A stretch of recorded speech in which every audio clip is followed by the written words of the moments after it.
মোহাম্মদ ইউনূসের মুখের ভাষা আর মমতা বন্দ্যোপাধ্যায়ের মুখের ভাষা একেবারে মিলে যাচ্ছে।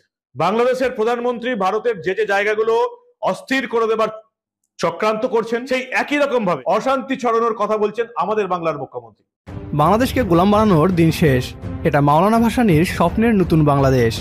1972 সালে সংবিধানের প্রতি সমর্থন প্রকাশ করে মাওলানা আব্দুল হামিদ খান ভাসানী বলেছিলেন, আসাম আমার, পশ্চিমবঙ্গ আমার, ত্রিপুরাও আমার।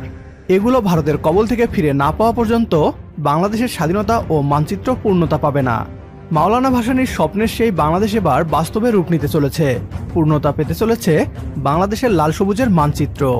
শেখ হাসিনার পতনের মধ্য দিয়ে বাংলাদেশ ভারতের দাসত্ব থেকে মুক্ত হয়েছে। এবার পশ্চিমবাংলা সহ উত্তর পূর্বের 7 রাজ্য, যেগুলোকে 7 সিস্টার্স বলা হয়, তারাও ভারতীয় দাসত্ব থেকে মুক্ত হওয়ার পথে। এবার পশ্চিমবাংলা সহ উত্তর পূর্ব রাজ্যগুলোতে ছড়িয়ে যাচ্ছে ভারত বিরোধী